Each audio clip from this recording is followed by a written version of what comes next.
Have you ever pondered over the question, who guards the guardians? If you've ever been intrigued by this paradox, you might find the concept of public interest litigation, or PIL, quite fascinating.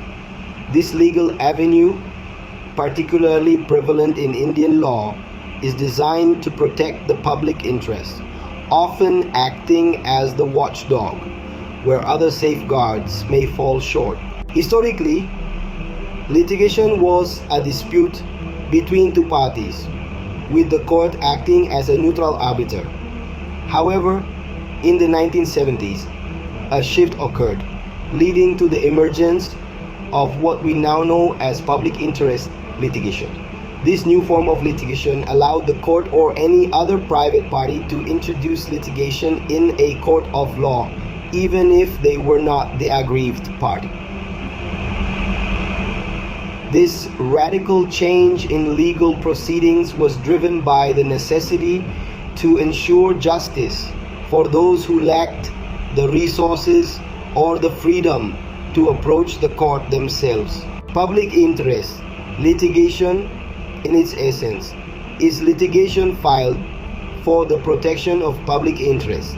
It covers a wide range of issues, from pollution and terrorism to road safety and constructional hazards. It's a powerful tool designed to address violations of basic human rights, compel municipal authorities to perform their duties, and even challenge the content or conduct of government policy. Interestingly, public interest litigation is not explicitly defined in any statute or act. It is a concept born out of judicial activism, interpreted by judges to consider the intent of the public at large. Defined in Black's Law Dictionary, public interest is something in which the community at large has a pecuniary interest, or an interest that affects their legal rights or liabilities. It's important to distinguish between damage and damages. Damage refers to the harm done to a person by a wrongful act, whereas damages is the compensation given to the plaintiff for the loss suffered.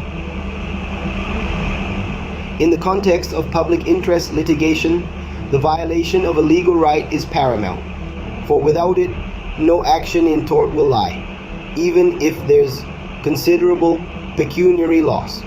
One key principle in this context is damnum sine injuria, which means damage without injury.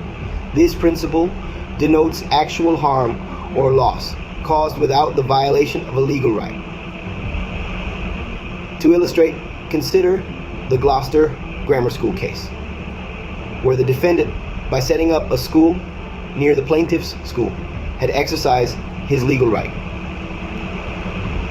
Consequently, no action lay against him, and the plaintiff was not entitled to any compensation.